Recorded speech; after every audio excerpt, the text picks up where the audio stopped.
Hey everybody, it's Alex from Heavy New York. We are actually back at my house today at the Heavy New York headquarters, and today, all the way from Batswana, we are here with Skinflint. Thank you for your time. Thanks for having us. Thanks for having us. Yeah, it's so awesome to have you here, the first U.S. tour. How are you guys liking the United States so far? So far, it's been pretty amazing. Like everything, it's like we're in a movie almost, because we're used to seeing American culture in movies, but it's really fun and everyone's been really warm and welcoming. Really? Yeah. Even in New York? Even in New York. Yeah, we've noticed that everything looks bigger. Yeah. The pizzas are so big, the bread is bigger, the cars, the lanes, everything is bigger. Yeah, if you order a small drink at a fast food restaurant here, the drink is still like that. Yeah, it's like maybe 2 liters a liter, you Yeah. ask for a large Coke or something. Yeah. Exactly. But your newest record is self-titled, and let's just talk about how the making of the record has been and everything. Our latest album is called Skinflint. Yeah. Self-titled. It was recorded live in Botswana in Mukatse studios where we live, and the songs are based on our African origins and the African culture and the methodologies which are mixed with the rock. And we've been working on this for the past 10 years, and we feel like this album has actually worked towards what we've been working for the past year. So now it's like we're showing our best of the music now. Yeah, awesome. Being that it was influenced by African culture, and I love asking bands this because there's a lot of bands that take their own culture and mix it with heavy metal. So does this influence the lyrics of the music as well as the sound? This influences both the lyrics and the sound, because when we incorporate these tales and this mythology, the African mythology, into the music, it sort of inspires us to take another direction also with the music. Like what Sepultura was doing, for example. They were mixing elements from South American culture with heavy metal music there. So we do something similar but with Africa from our culture in Botswana. So we like to mix the rhythms are very tribal, Yeah. but they have there's a traditional music in Botswana called Barankana, Yeah. which is where like they're warriors and they wear this matoa on the ankles, which is actually shakers, and they clap and they chant and they do this. It's a special kind of rhythm.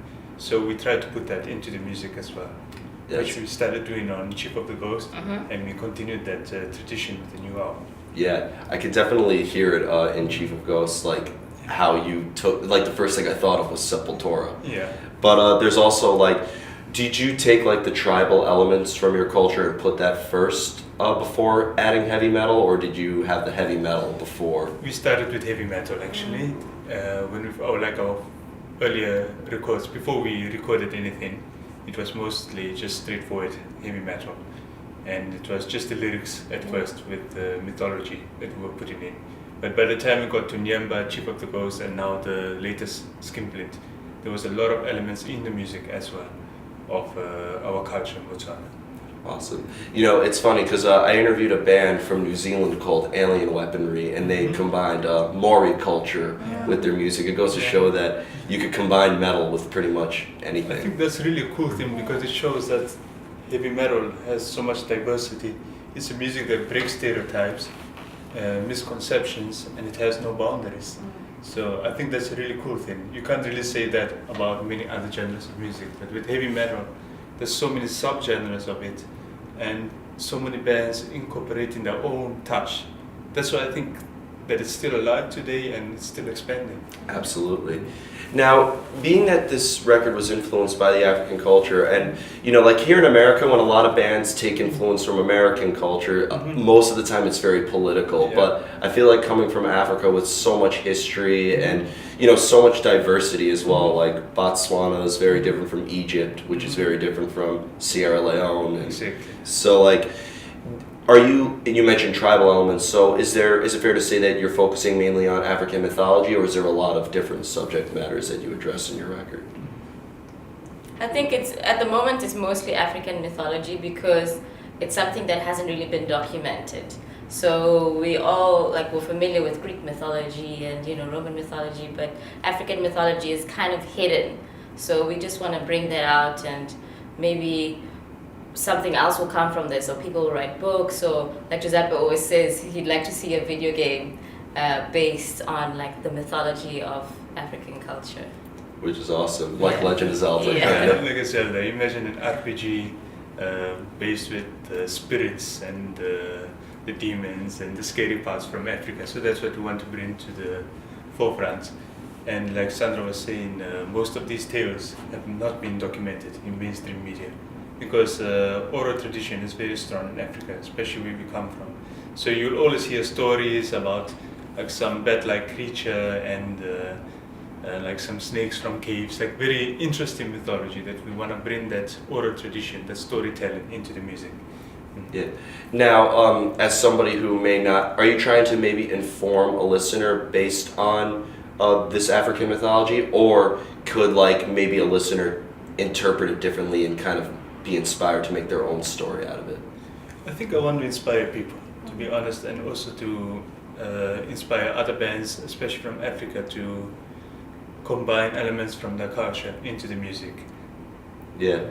And what I was curious about is, because I was reading about you guys, and you guys take inspiration also from the African metal scene. Now, one of my favorite musicians is from South Africa, Sean Morgan from Seether, but also Hugo, who sings in Tantric, is from Luanda, Angola. Is there like a metal scene in the city of Batswana that you're from?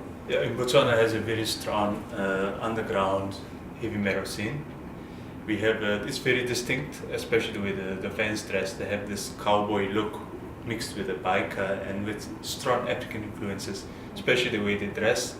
We even had BBC and CNN who came to do a documentary on us. They videoed one of our shows, and they showed how the fans react. I think it's a very unique scene in Botswana, and I think many bands should just come down and try. Yeah. I've noticed that like in the southern hemisphere, like with Africa and Australia and a lot of metal's going there now. And is it fair to say that for a lot of other bands, the African culture could also influence the scene down there as well? Or do they sing about other things as well? Each band sings about other things. I think we were kind of the first in Botswana to explore the African mythology aspect. But, you know, there's a couple of good bands in Botswana like Rust and Overthrust, but they're more like death metal bands and they have different subject matter. Yeah. I've noticed your music has many different sounds in it. I think it could appeal to multiple audiences. Yeah, thanks. Thank you. Yeah, the music is trying to cater for everybody, especially where you come from, where people can listen to music like Wasa, they can listen to Bokara Brangana, or they can also listen to rock. So when you play a song, we always try to put some parts of different influences on that one song, so that everybody can be welcome. So that's how we build our fan base, because every time when we play, we get new people who are not rock fans, and then they join it to become rock fans. And now you're touring with Soulfly coming up, and being that, you know, Max Cavalera pretty much combines everything tribal with his music. I think you guys are on the right tour to come to the US. Yeah, we're really excited, like just to see them performing live. That's gonna be amazing. I think this is an opportunity for music, like for our music. We've been touring the other countries, and we never had an opportunity to play with someone who's along our style. So now is an opportunity to have Mas Cavalera to play with him, because we like from the same kind of influence when it's come to music. Yeah. I think it's a great thing, like you were saying, because Max Cavalera with Soulfly, even with Sepultura, how you're saying it's very tribal, especially the percussions and the rhythms, and I think it would be a good fit. Yeah.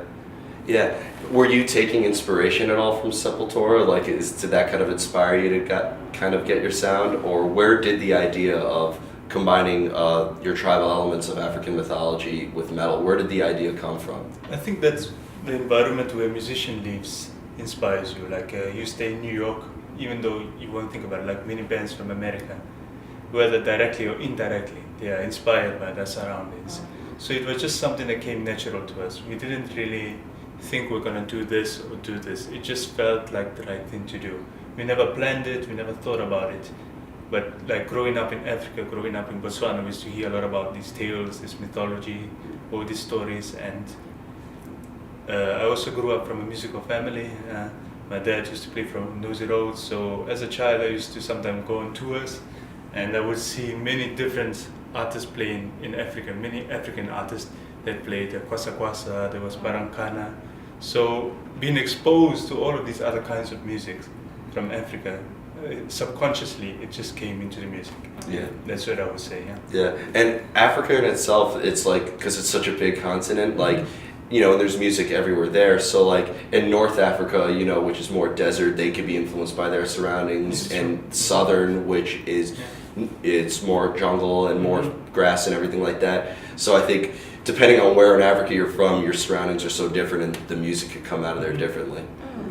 Yeah, you're right. Like Yusu was saying that surrounding is very, very important. So we found out later that we are doing something that's like Soulfly is doing. But we've been listening to mainstream bands from Europe, from here. But we were tired of listening to the same kind of, or as a band to produce the same kind of music that has been produced by other bands. So we wanted to break out of the cycle, and then we saw that the best thing that we can do is to take of where we come from and the music that was not exposed and try to mix it with the rock. And then amazingly, we found that there was a new sound that was coming out of that. Yeah. Yeah. Now, can we be expecting anything else after the Soulfly tour? Because every time a band, and I've noticed that when a band comes from another country, like people in America are just immediately excited to hear where they come from and hear how they sound. Can we be expecting you guys to be around the world anytime soon after the Soulfly tour? Well, we'd love to return to the States. I mean, so we're really liking it here, and our aim is to do hopefully a world tour. And expand on our style of, or influence African heavy metal. Yeah. Do you think that coming to the States for the first time, I mean, I know that you just released a new album, so maybe too soon to ask, but do you think coming to the States could maybe influence your music in the future? Definitely. I mean, when we were invited to tour Europe, we toured with Tarja, and 6 months later we had a full album ready already. So just coming back from a tour like this definitely inspires you. And meeting new people, seeing different cultures, absorbing all of that in, it will always inspire you as a band, that's what I would say. And it's also adding to your experience. It's very, very important for you to play international shows because we're gonna meet different kind of fans and different responses. So it's very, very important because when you go back home, you have something to talk about. Yeah. I think also like Tubani was saying, when you play local shows only, you get comfortable. Yeah. And people start to enjoy you.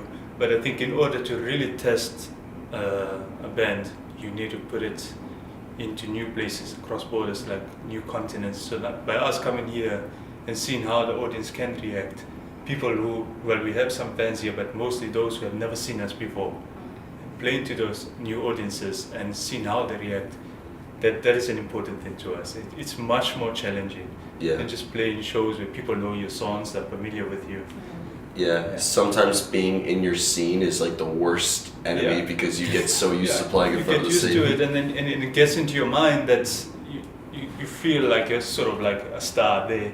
But when you go across borders to a new audience where they don't know you, you might be shocked by the reaction. Yeah, and in the end, it's only a good thing. So, you know, you could play to 100 people here, but maybe 2 people in another state. But in the end, it's a learning experience.